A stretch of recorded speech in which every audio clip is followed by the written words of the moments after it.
Kun sagalee misraachooti.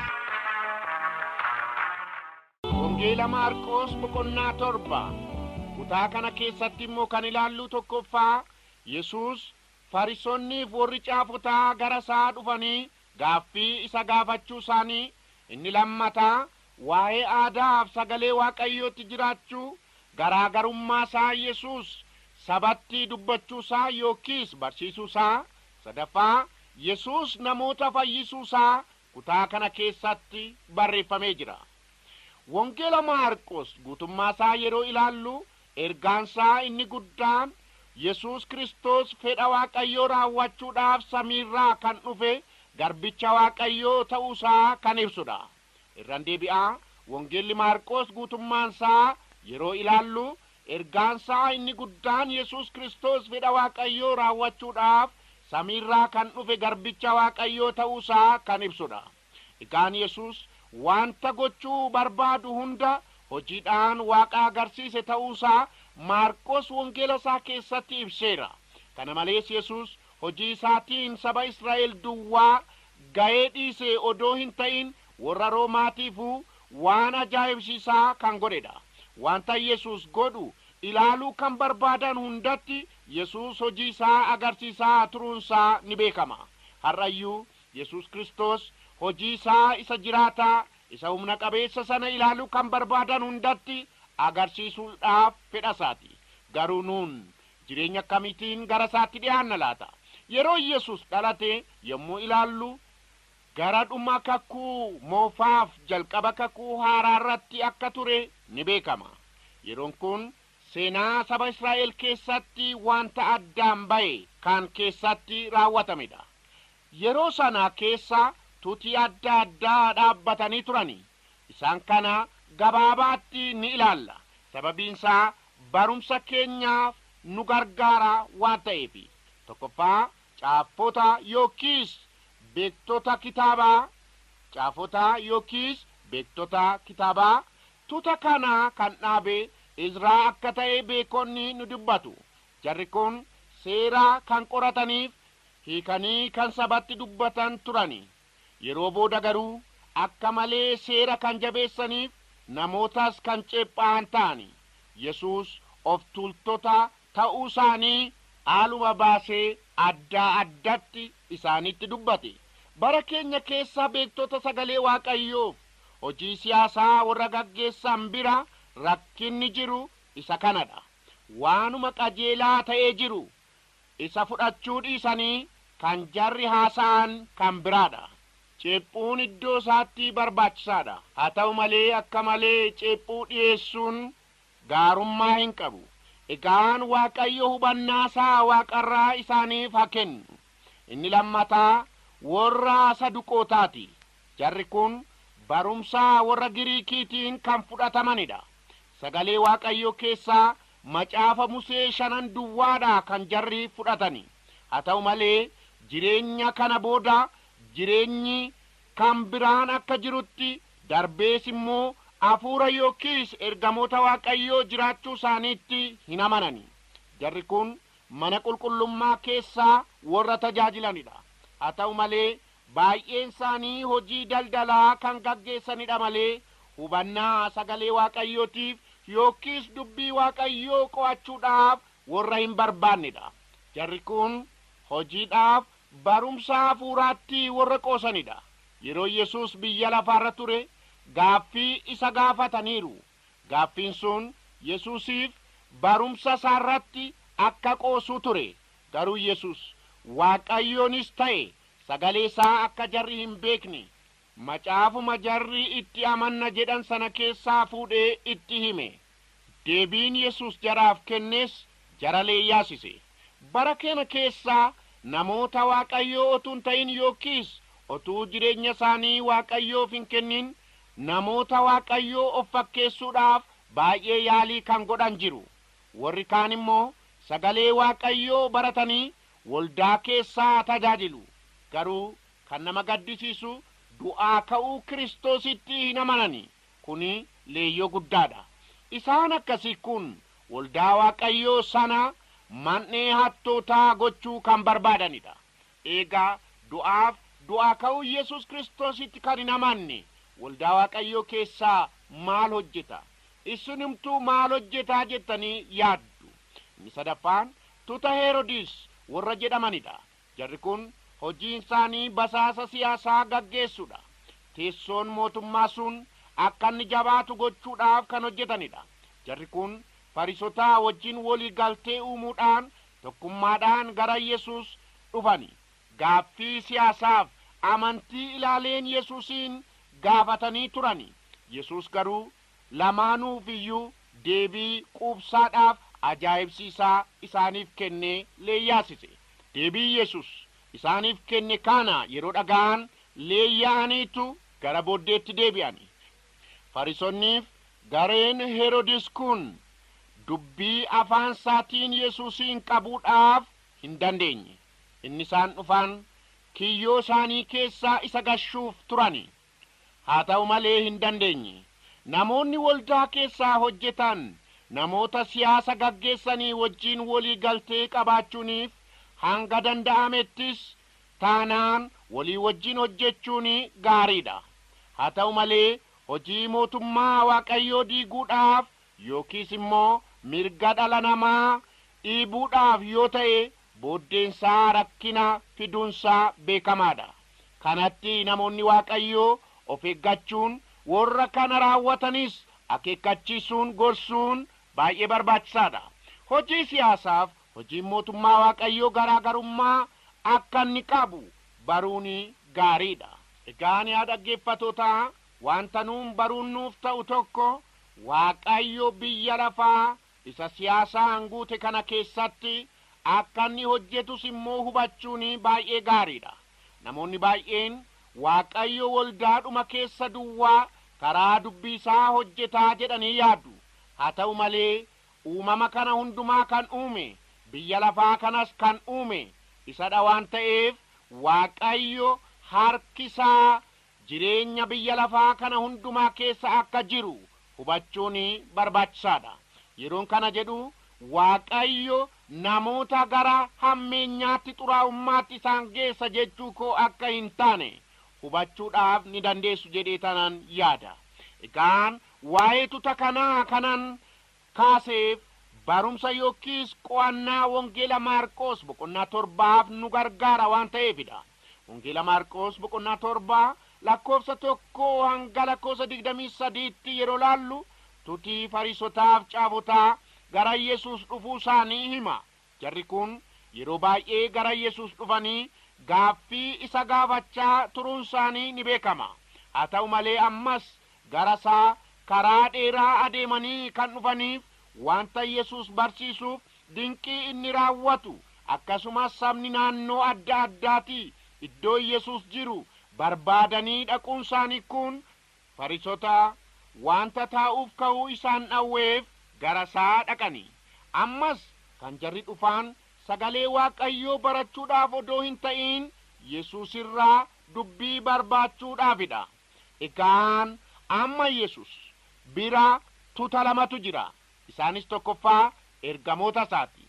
Isaan kun hojiitti bobba'anii warra deebi'anii dhufanidha. Isaan kun Yesuus Kiristoosin tajaajilu isa duukaa bu'u kan barbaadaniif isattis kan amananidha. Inni lammataa tuuta Fariisotaatiif caafotaati. Isaan kun kana dura Yesuusin tokkoffaa guyyaa sanbataatiif ulfina kennuu didee ittiin jedhani. Hadheessuudhaaf yaalii goonaan Yesuus sagalee dhuma Waaqayyoo keessaa deebii isaanii kennuudhaan afaan isaanii qabachiise. Isaan Waaqayyo irra caalaa guyyaadhaaf ulfina kennu. Inni lammataa immoo nama dhukkubsataa gara Yesuus finnaan Yesuus cubbuun kee dhiifameeraa ittiin jedhe. Jarris Waaqayyoon arrabsaa jedhanii dubbatanii turani. Yesuus isaafis deebii quubsaa isaaniif kenne. Haa ta'u malee jarri warra akka qoosaatti dubbii Waaqayyoo fudhatan hin turre. Jireenyi hafuura isaanii qabameera'uti. Inni sadaffaan amma immoo maaliif ergamoonni kee aadaa abboolii keenyaa hin eeganii jedhaniitu gaafatani. Gaaffiin isaanii kunis waa'ee seera qulqullaa'ummaa eeguu malee waa'ee jireenya qulqullummaa qabaachuu kan ilaale hin turre. Farisootiif caafonni aadaan keenya sagalee Waaqayyoorra kan dhaabatedha jedhanii dubbatu. Eeyyeeni seera Lewwotaa keessatti waa'een seera qulqullummaa himameera. Haa ta'u malee dubbichi geeddarumsa jireenyaaf sodaa Waaqayyoo wajjin kan wal qabatedha. Yoo kana ta'e malees cubbamaan Waaqayyoo wajjin tokkummaa qabaachuudhaaf hin danda'u. Egaan Waaqayyo kutaa sana keessatti kana kan ilaaleen barumsa bal'aasaa isaaniif kenneera. Haa ta'u malee beektota amantiitii warri ofiin jedhan kun sagalee Waaqayyootiin faallaa kan adeeman ta'ani. Akka malee waa'ee sagalichaatti hiika kennuudhaan dubbii Waaqayyoorraa kan kaatan ta'ani. Kana malees maqaa Museetiin qabatanii yaada garaa isaanii seera Waaqayyoo godhanii barreessuutti ka'ani. Egaan kun saba yeroo sana ture irratti ba'aa kan itti ta'edha.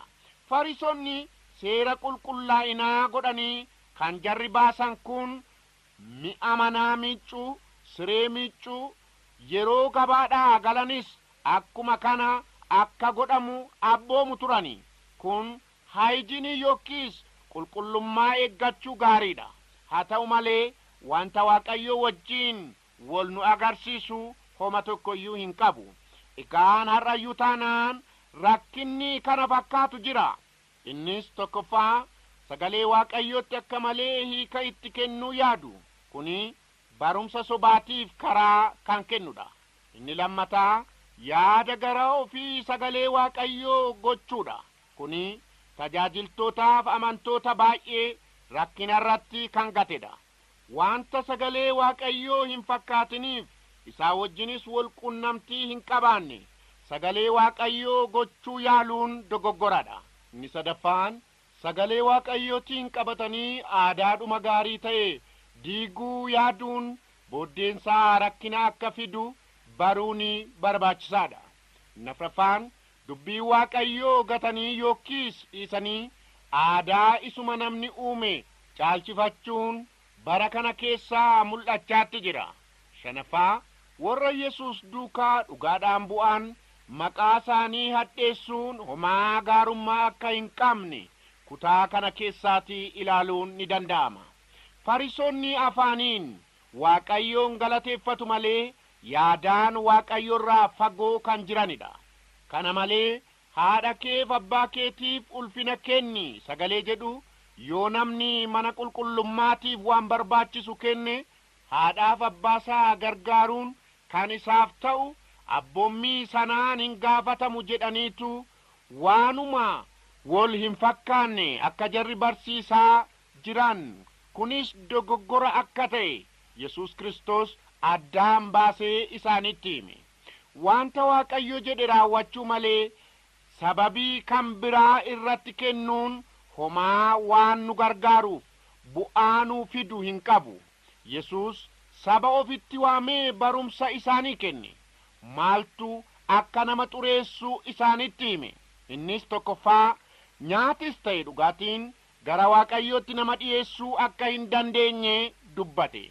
Kana jechuunsaa Yesuus namni dhugee hamachaa'u jechuusaa akka hin taane hubachuun gaariidha. Inni lammataa wanta nama xureessu Yesuus Kiristoos kutaa kana keessatti barsiise. Inni kunis ejja haadha manaa yookiis abbaa manaa ofiitii alatti hojii sagaagalummaa raawwachuu, hatu, mi'a namaa kan biraa ofii godhachuu yaaluu, lubbuu namaa baasuu, ajjeesuun, jireenya namaa balleessuu, duwwaa otuu hin ta'in dheekkamsi garmaleenis ajjeesuudhaa wajjiin kan wal fakkaatudha. Hawwii waan tokko akka malee kan ofii godhachuu yaadudha.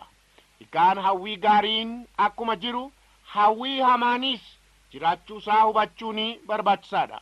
Haxxummaa irraan gaarii fakkaatanii keessa ofiitti garuu nama sakaan balleessuudhaaf barbaachuu hojii hammeenyaas kan mul'isudha. Halalummaa akka malee nama jireenyi isaa sagaagalummaadhaan qabame kan mul'isudha. Hinaaffaa waan gaarii nama kan biraadhaaf ta'u kan hin jaallannedha. Arrabsoo jecha hin taane Waaqayyoof namarratti dubbachuu kan mul'isudha. Of tuulummaa hundumaarraa caalchisanii of ilaaluudha. Dhibaa'ummaa waa'ee namaaf kan Waaqayyo kan ta'e irratti wanta nuun raawwachuun nuuf ta'u otuu hin hojjetin hafuudha. Egaan Yesuus isaan kun hundinuu jireenya namaa keessaa kan burqaniif namas ta'e uumamaa kan xureessanidha jedheetu dubbate. Kanatti fayyuudhaaf lammata dhalachuun barbaachisaadha. Lammata dhalachuu jechuun Yesuus Kiristoosiin amanuudhaan cubbuu ofiitti qullaa'u akkasumas ayyaana Waaqayyoo argachuu wajjin kan wal qabatedha. Kana ta'uudhaa baannaan namni bara jireenya isaa guutuu garbicha cubbuu ta'eetu hafa. Wangeela Maarqos boqonnaa 7 lakkoofsa 24 hanga 31 keessatti immoo dubartiin biyya Giriikii waa'ee mucaa isheetii dhuftee Yesuusiin kadhachuu ishee dubbata. Seenaan kun Wangeela Maatiyos boqonnaa 15 irratti barreeffamee jira. Egaan kutaa kana keessatti akkuma arginu tokkoffaa Yesuus biyya isaa dhiisee gara Sidoonaaf Xiiroos dhaquusaa hima. Hundi keenya akkuma beeknu sagalee Waaqayyoo saba hundaatti lallabamuu qaba. Garuu sabni sagalee Waaqayyoo isa ga'e eebba Waaqayyoo fudhachuudhaa yoo baate booddee garuu rakkinni isaa baay'ee akka ta'u beekamaadha. Kanaafuu yeroo sagalee Waaqayyoo nutti himamu eebba sagalee Waaqayyoo sana fudhanneetti jiraachuun nurraatii eegama. Guyyaan isaas har'adha.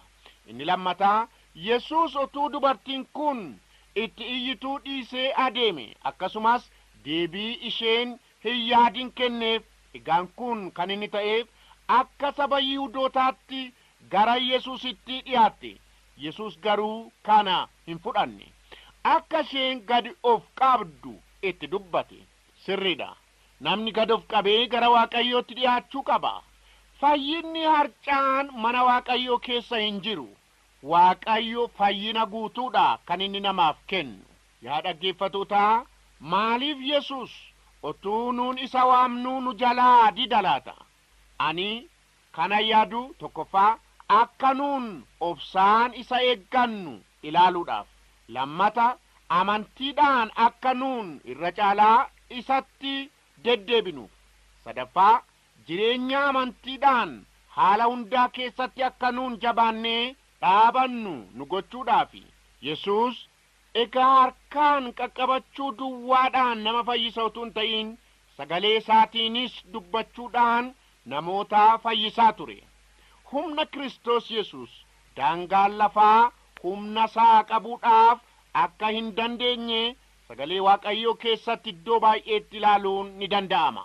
Har'a Yesuus gara biyya keef mana kee akkasumas gara jireenya kee akka dhufuuf kadhachaatti jirtaa laata? Yoo dhufeera ta'e immoo humni isaa inni guddaan jireenya keenyaaf mana keenyaaf waldaa keenya keessatti darbees biyya keenya keessatti mul'achaatti jiraa laata? Eeyyeno Yesuus Kiristoos jireenya keenyaaf mana keenyaa biyya keenya keessatti mul'achuu qaba. Isa kana yeroo hundumaa itti yaannee Waaqayyoon gaafachuutu nuuf ta'a. Dubbii dhageenye kana fudhannee itti jiraachuu akka dandeenyuuf Waaqayyo hunduma keenya iyyuu haa gargaaru.